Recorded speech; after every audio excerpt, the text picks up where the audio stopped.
Добро вечер во централното издание на вестите за почеток настани на денот. МВР во акција во Скопски комуналец. Уапсен директорот. Проблемот со сметот во Скопје останува. Лоша слика, поразена, понижена. Јас сум роден во Скопје, вака ѓубре немало никогаш. Денеска Вардар беше нашиот национален срам. Мицковски и Касами седнаа на заедничка маса по повиците од првенци на Влен. Граѓаните етнички да се поделат при гласањето. Премиерот со став. Он веќе почна да ги испраќа оние вистински изјави кои што треба да прилегаат на еден градоначелник на мултиетничко тетово. Сезонските вируси ги полнат ординациите. Лекарите со совети. Да не се брза со терапија, сметам на антибиотици, да не се зимат на своја рака. Македонските универзитети се далеку од објавувањето на 1200 стручни трудови годишно. Ке постигнеме многу повеќе од она што сега го имаме. Како нашите високообразовни институции да се вратат на Шангајската листа?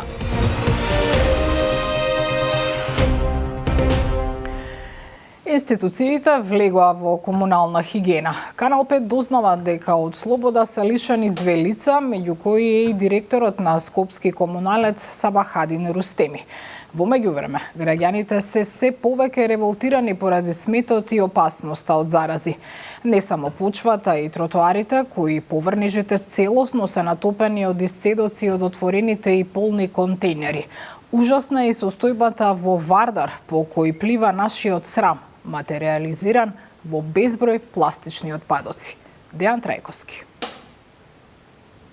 По неколку неделни од општ хаос од ѓубрето во Скопје и по инспекцијските надзори паднаа првите апсења. Приведени се 2 лица од комунална хигиена Скопје, посочија од обвинителството, а според извори на Канал 5 од истрагата станува збор за директорот на предпријатието Сабахадин Рустеми и уште едно лице од раководството. Од ОЈО Скопје посочија дека двајцата се сомнишат за кривичното дело за грозување на животната средина и природата со отпад, а прибрана е и дополнителна документација. По наредба на основното јавно обвинителство Скопје, полициски службеници преземаат действија за обезбедување докази. Приведени се и задржани 2 лица од раководството на јавното предпријатие Комунална хигиена Скопје во врска со сомненија за кривично дело од членот 230 од Кривичниот законик. Набргу по апсењето на директорот Рустеми пристигна реакција од градоначалничка Тарсовска на социјалните мрежи. Таа во објавата вели дека премиерот Мицковски и МВР со апсењето на директорот се еле страв пред вториот изборен круг. Таа за состојбите го обвинува управниот одбор на комунална хигиена, односно председателката Јулијана Спировска, која вели дека 3 години ги обструира сите набавки и работата на предпријатието. Но институционалниот одговор за сега не ја менува состојбата на терен. Поразени и понижени, вака го опишуваат чувството скопјани од сликата која периодов владее со Скопје. Полните контейнери и просторот околу нив и натаму остануваат на секој чекор во метрополата, па граѓаните веќе состојбата ја коментираат и со шегување. Прекрасно изгледа, одлично. Ова е круната на све. Бидејќи тука живеам, на приземјето сум, ова е многу убаво, како доаѓа филм да се снима. Се чувствувате ли поразени како скопјанец од сликата што ја гледам изминативе денови? Многу. Лоша слика, поразена, понижена. Јас сум роден во Скопје, вака ѓубре немало никогаш. Никогаш, 80 години ќе напунам. Све било нормално. Ако смрдеат изминативе денови беше само во околината на контейнерите, сега може да се почувствува и подалеку. Дождот само дополнително ја влоши состојбата. Дождот изминатите 2 дена може би ја изми прашината од улиците, но сето она што е во контейнерите и околу контейнерите се разлеа по нив. Сепак, дождот на виделини извади уште една поразителна слика. Вака изгледа денеска реката која е испеана во бројни песни и е дел од државниот грб. Во Вардар, кој никогаш не изгледал повалкан, се слеваат илјадници шишиња и секакви предмети, кои тешко можеа да ги избегнат и речните птици. На што личи Вардар, ќе се види и надвор од државава низ објективот на туристите. Работам во областа на туризмот, со странски групи работиме. Викаат, попрљав град во свет не сме виделе. Ваквиот став може да се забележи кај странските блогери кои изминатиот период го посетиле Скопје и каде го коментираат. Мицкоски и Касами седнале на заедничка маса за да поразговараат по серијата изјави на високи представници на ВЛЕН, кои директно повикаа во вториот круг на изборите гласачите етнички да се поделат. Според премиерот, по средбата Касами почнал да дава изјави кои според него прилегаат на кандидат за градоначалник на мултиетничка средина. Јана Јосифовска на темата. Поострите пораки во јавноста, Мицкоски вреди ја смируваат топката. Премиерот и лидер на ВМРО ДПМН кажа дека се сретнал со Билјал Касами и дека тој конечно почнал да ги праќа вистинските пораки. Смирувачките тонови доаѓаат по отворената изјава на Касами, од која тој потоа ретерираше дека вреди во вториот круг ќе дадат поддршка за Дехари од Дуи во Кичево, како и за албанските кандидати во другите општини кои во втор круг ќе се соочат со македонци. Иако Мицкоски како голема грешка која ќе се одрази на останатите кандидати од вреди, го оцени и повикот на нивниот кандидат за градоначалник на Брвеница, Хатим Рамадани, да се гласа по етничка линија и најави негово разрешување од директорската позиција на Инспекторатот за локална самоуправа. Сепак денеска кажа дека за владина реконструкција и кој се би бил офатен со неа, рано е да се зборува.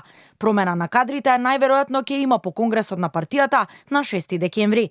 Во однос на пораките од минатата недела, дека ВМРО ДПМН направиле жртва, а не добиле ниту почит за некои општини, споменувајќи ги сопартиците од Тетово, Гостивар, Струга, Чаер и Дебар, Мицкоски вели. Тоа се изјави дадени на денот или околу денот на формирање на натрешната македонска револуционерна организација, е апостол на сите борби на Балканот за независни држави, за почит помеѓу различните етникуми, и тоа е тоа конкретно за кое што зборуваме. Сега, ако вие препознавате некои политички партии, тоа е друга работа.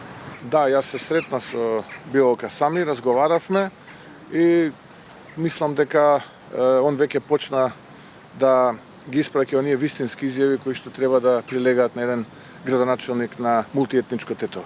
Мицкоски како апсолутно неточни ги отфрли шпекулациите објавени во некои медиуми дека има пазарења со Рамис Мерко за поддршка во Струга. Нема преговори за поделба на позиции во власта. Не преговарам со луѓе на црна листа на САД, дециден беше премиерот.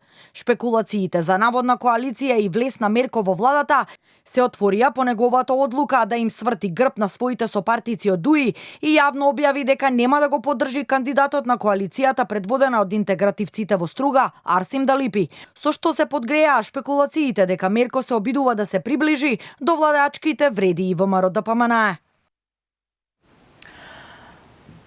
Уште 5 дена остануваат од кампањата за вториот круг на локалните избори. Дел од кандидатите со последните пораки до гласачите. Ивана Стојановска. Тече и последната недела од предизборната кампања за вториот круг од локалните избори. Кандидатот за градоначалник на Скопје од ВМРО ДПМН Ѓорѓиевски во објава на социјалните мрежи најавува чистење на депониите, подземна сообраќајница и нови градски автобуси. Чисто Скопје ветува и неговиот против кандидат Амар Мециновиќ од Левица, кој во неговото последно јавно појавување најави дека ќе соработува со градоначалниците на сите скопски општини за решавање на проблемот со сметот по скопските улици, а најави и централи за преработка на комуналниот отпад. Ставовите и визиите за главниот град пред гласањето в недела, Ѓорѓиевски и Мециновиќ ќе ги вкрстат утре во финалниот дуел кај Иван на Канал 5 телевизија. Депонијата Вардарище конечно ќе биде исчистена и на неа ќе никне новиот парк, новите бели дробови на Скопје. Дополнително ќе бидат исчистени сите депонии во главниот град, а сите отпади ќе бидат соодветно истретирани по европски регулативи. Ќе влеземе веднаш во соработка со сите скопски градоначалници, со централната власт, со секој, како и со санирање на состојбите во комуналното предпријатие за да се спречи дополнително продлабочување на оваа здравствена криза. Предизборната кампања завршува в петок на полноќ, а во вториот круг ќе се гласа во 33 општини низ државата. А пред малку од Крушево изјава даде и председателот на СДСМ Венко Филипче, порача да не се прават обструкции и закани за вториот круг од изборите. Томе со неговиот тим повеќе од 70-80 капитални објекти заслужено, водство во првиот круг, за жал за само 80 гласови, не освои мандат уште еден, Меѓутоа, тоа е јасната волја на граѓаните. И, за жал, нашиот политички противник со своето однесување во изминатиот период ВМРО ДПМН со закани, со уцени, со подкуп, сметам дека нема да може што и да направат да ја поништат очигледната волја на граѓаните. Матичните ординации, особено кај педијатрите, се преполни со пациенти со вирусни инфекции. Најчести се симптомите како кашлање, температура, болки во мускулите и гадење, а лекарите апелираат да не се земаат антибиотици без препорака. Грипот се уште не е во подем, но се советува на време на вакцинација, особено кај децата. Сања Трајковска, Ставров. Кашлање, покачена температура, болка во мускулите, омалаксаност, гадење. Ова се најчистите симптоми на вирусите и респираторни и стомачни, кои периодов ги полнат матичните ординации, особено на педијатрите, каде што над 80% од пациентите или речиси сите дечиња се со некаков вирус, вели доктор Мира Атанасова. Освен ковид, има и ред други вируси, но не се тестира, па нема податок кој од нив сега е доминантен. Во овој период најчесто имаме вирусни инфекции, кои што се карактеризираат со симптоми слични на коронавирусна инфекција, меѓутоа овде може да не се провлечат и риновируси, да не се провлечат аденовируси. Кај малите дечиња ние несомнено имаме и респираторен синцитијален вирус, па кој што кај доенчењата прави тешка клиничка слика, особено до првата година од животот. На своја рака не треба да се земаат лекови, особено не антибиотици, советуваат лекарите. Антибиотик не го кутнува вирусот, а пристапот на лекување е симптоматски, за да му се помогне на организмот да се избори со него, вели доктор Атанасова. Да не се брза со терапија, сметам на антибиотици, да не се земати на своја рака. Ние си имаме протокол на лекување на вирусните инфекции и секогаш советуваме да се даде супорт, подкрепа на организмот, едно одмарање, едно мирување дома, да надокнадиме изгубени течности, значи со електролити. Цревната флора ќе решаваме со додаток на пробиотик и се трудиме да дадеме суплементи на витамини што им требаат на нашите пациенти. Грипот, кој знае да донесе сериозни компликации, се уште нема земено залет, бидејќи нема добри временски услови за него, вели доктор Атанасова, која смета дека клучно е граѓаните, особено децата, да се заштитат сега, пред неговата сезона, бидејќи има вакцини кои се достапни. Во градската општа болница 8 септември е представена новата хипербарна комора. Новата технологија ќе им помогне на пациентите со хронични и тешко заздравувачки рани и ќе го подобри квалитетот на здравствените услуги. Таму беше Елизабета Дамјановска-Спасеновска. Во градската општа болница 8 септември во Скопје се подготвува хипербарна комора за лекување на пациенти со хронични рани, диабетично стопало, изгореници, но и на спортисти. На проектот за хипербарната комора се работело 5 месеци, а како што најави денеска директорот на болницата Синиша Стојковски, комората ќе стане достапна за пациентите многу наскоро.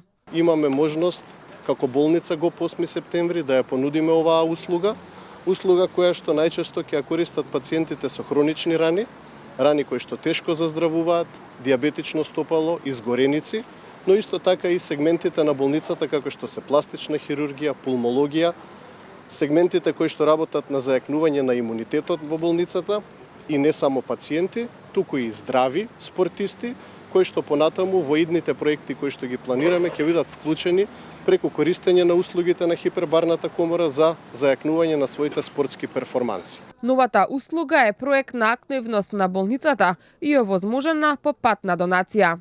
Министерот за здравство Азир Алиу ја поздрави соработката помеѓу приватниот и јавниот сектор, истакнувајќи дека на тој начин ќе се придонесе за поквалитетно здравство за граѓаните. Во успешните земји знаете дека соработката помеѓу јавните и приватните институции е клучна за иновации, нови технологии, нов придонес кон подобро здравство. И ние ги следиме тие чекори, ќе продолжиме понатаму таа соработка да се подобри, да биде поголема, бидејќи веруваме дека со приватниот сектор заедно нашите болници и со пристапот, новиот пристап од Министерството за здравство, ќе придонесеме кон здравство поблиску до граѓаните и поквалитетно. Комората е поставена во одделот за физикална терапија и рехабилитација, а ќе биде на располагање и за одделите за пластична хирургија, дерматологија и останати болнички оддели, согласно потребите и медицинските индикации. Како македонските универзитети повторно да се вратат на Шангајската листа за рангирање на високообразовни институции? Според Министерството за образование, еден од условите е научниот кадар да создава над 1200 научни трудови годишно. Каква е моменталната состојба по тоа прашање од прилогот на Маја Стојановска? За еден универзитет да се најде на Шангајската листа, условите предвидуваат дека потребно е годишно да создава најмалку 1200 научни трудови. Според податоците, нашите универзитети изработуваат трудови далеку од тој просек, па така УКИМ изработува само околу 300 трудови годишно. Со цел зголемување на бројот на научните трудови, Министерката за образование Весна Јаневска најавува нови законски решенија за високото образование и научно-истражувачката дејност. Повеќе научни трудови Јаневска очекува да донесе и бесплатниот пристап до научните бази Web of Science и Scopus, како издвоените двојно повеќе средства за наука и научни проекти. Законите кои треба да ги донесеме заедно со академската фела, на која и тие работеа, ако ги почитуваме, ќе постигнеме многу повеќе од она што сега го имаме, а што ни е цел за воиднина. Следи сериозна реформа на Агенцијата за квалитет во високото образование со нов закон исто така. Според ректорката на УКИМ Билјана Ангелова, предусловите за објавување на повеќе научни трудови се веќе создадени, па така во наредниот период ќе се следи дали тие ќе помогнат во зголемување на интересот. Дополнително Ангелова уверува дека УКИМ активно работи и на дигитализацијата, интернационализацијата и подобрување на квалитетот на наставата.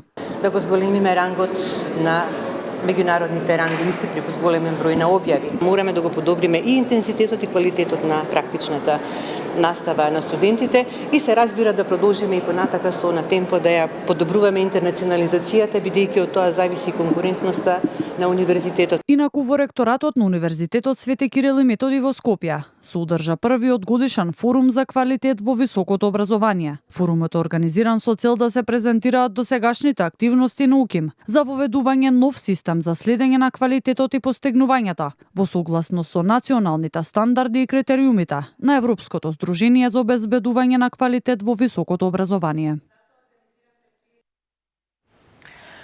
Дождот направи проблеми на повеќе места. Конечно е нормализиран сообраќајот на автопатот Скопје-Велес, каде пред тунелите после Патарината Сопот имаше одрон, а на истото место се случија и две сообраќајни незгоди. Врнежите предизвикаа штети и во Скопје. На терен беше Јорданчо Цветановски. Паднати дрвја, поплавени улици и одрони. Дождот кој врнеше изминатото денонокие во поголем дел од Македонија предизвика одредени проблеми на повеќе локации. Утринава е избегната несреќа, откако две дрвја паднале во близина на основното училиште Киро Глигоров во општина Центар. Во моментот кога екипата на Канал 5 беше на терен, работници расчистуваа улицата, која неколку часа беше блокирана.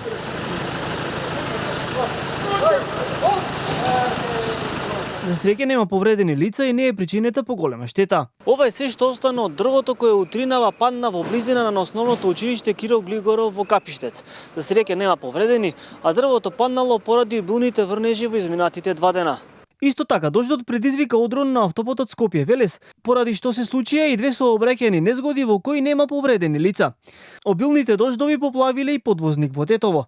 Таму заглавил автомобил, а возачот бил навреме спасен, откако на лице место интервенирале екипи на СВР Тетово и територијалната противпожарна единица Тетово со 2 противпожарни возила и 4 пожарникари. Ваквото нестабилно време ќе продолжи и во текот на утрешниот ден, најавуваат од ДХМР, а веќе од среда ќе следи стабилизирање со пониски температури. И утре не очекува претежно облачно време со повремени локални врнежи од дожд, меѓутоа нема да бидат со ваков интензитет, а веќе од следните денови следува период на стабилно и суво време, со тоа што утринските температури ќе достигнат и негативни минусни температури. За до 5 ноември температурите ќе бидат негативни утринските, дневните ќе бидат од 17 до 22 степени во тој интервал. Освен во Македонија, дождовите кои врнат деновиве направија проблеми и во делови од Црна Гора и Хрватска. Веднаш по вестиви изборна хроника, потоа дебата на двајцата кандидати за градоначалник на општина Аеродром Дејан Митевски и Александар Трајановски. Домакин на денешната самовистина Елизабета Галевска. Останете со нас.